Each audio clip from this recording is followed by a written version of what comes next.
Hey everyone, welcome back to the channel. I'm Anton and joining me today are Ava and Wen Carl. Today's vlog is all about one of Philippines' most ambitious infrastructure efforts, the Build Better More program, or BBM. It's a huge national campaign that impacts our routes, cities, education, jobs, even the internet, which you are watching this on. So today we're going to delve into what BBM is all about, what it's trying to accomplish, the big challenges it's facing, and most importantly, how it's supposed to promote national development and inclusivity for all Filipinos. So let's get into it. The Build Better More program launched in 2022 under President Ferdinand Marcos Jr., or Bongbong Marcos. It's essentially the evolved version of the previous administration's Build initiative under President Duterte, but it aims to go beyond construction. It's about strategic, inclusive, and sustainable development.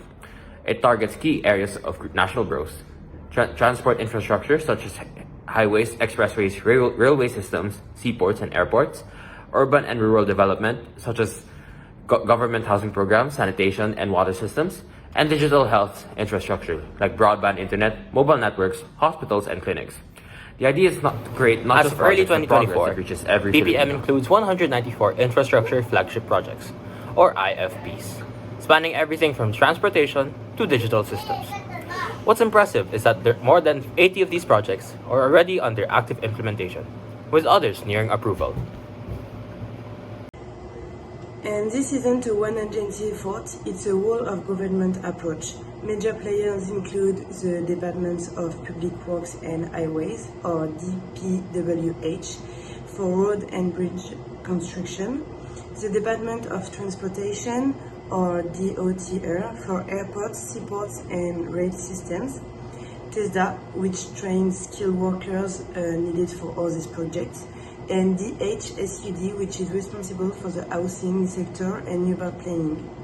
All these groups work together to make BBM a long-term, interlinked solution to the country's infrastructures and development gaps.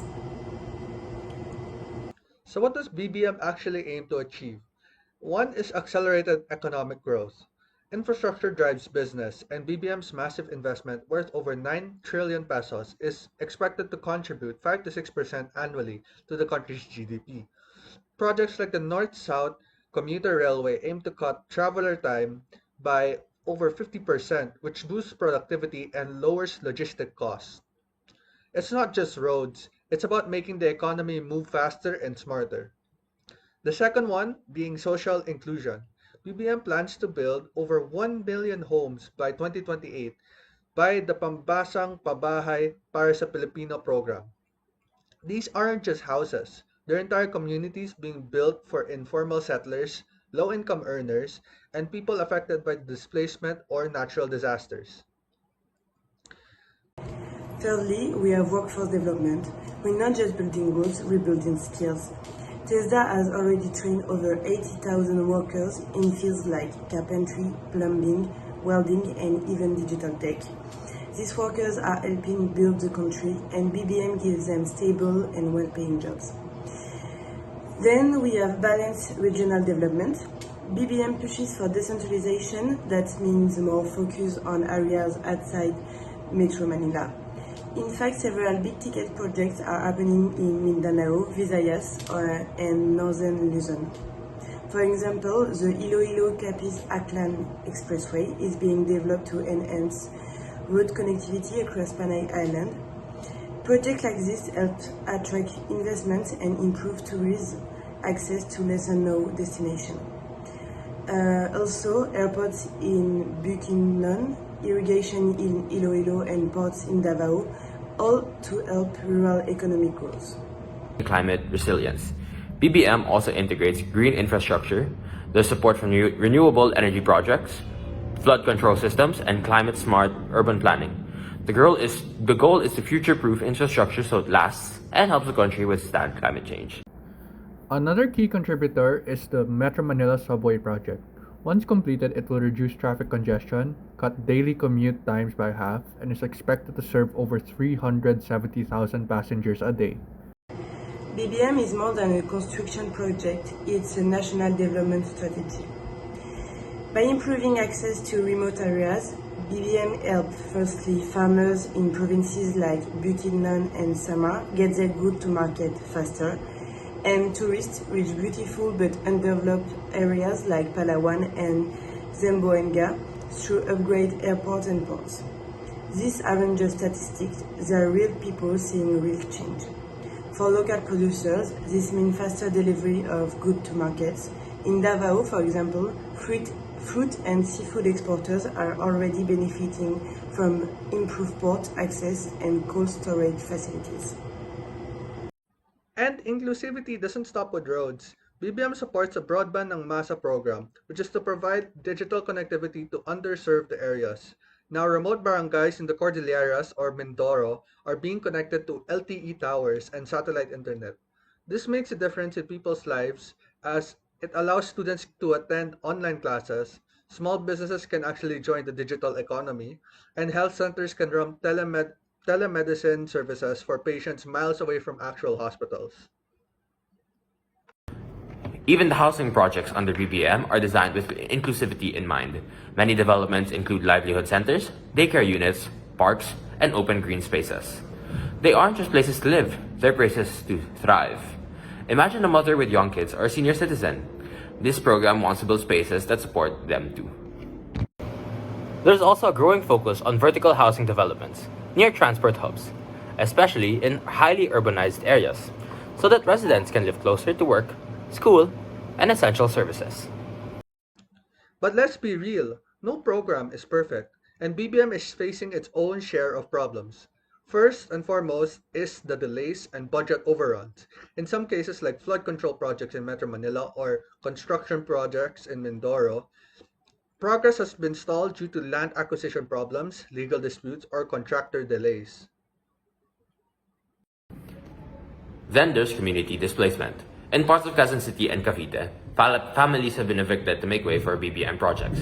While relocation is promised, many complain about lack of consultation, poor relocation sites, and loss of livelihood. Another concern? Environmental damage. Coastal reclamation for ports and commercial projects has led to the clearing of mangrove forests, which are critical in protecting coastal areas from storage surges and preserving marine life. And there's the issue of political branding. Some experts say the BBM label is used more for publicity than policy, leading to flashy announcements but unclear execution plans. Finally, there's uneven development. While major urban centers are booming, many rural barangays still don't have clean water, paved roads, or reliable electricity. This raises a tough question. Is BBM really inclusive, or is it just expanding existing inequalities? Problems and make BBM not just better, but truly transformative. Here are key recommendations. Number 1, stronger coordination. Government agencies must work as a team. When the Department of Public Works and Highways builds a road, the Department of Transportation should be ready with a transit network, and the Department of Human Development and Human Settlements with housing. No more working in silos. Transparency through tech is our second recommendation. We need public dashboards, independent audits, and real-time updates on project timelines and spending. Thirdly, we have real community engagement. Local governments and communities must be part of the planning and execution, especially when families are being relocated or when heritage and environment are at risk. Then expand TESA reach. Right now, many rural areas have little access to upskilling programs. We need mobile training centers or barangay-based initiatives to reach everyone. Finally, the fifth one is environmental protection first. It requires a full environmental impact assessment, or EIA for short, before green lighting big projects. Development doesn't have to come at the cost of the environment. In short, BBM should stand as better planning, better people engagement, and better protection for the future. In summary, the Build Better More program has the potential to reshape the Philippines for the better.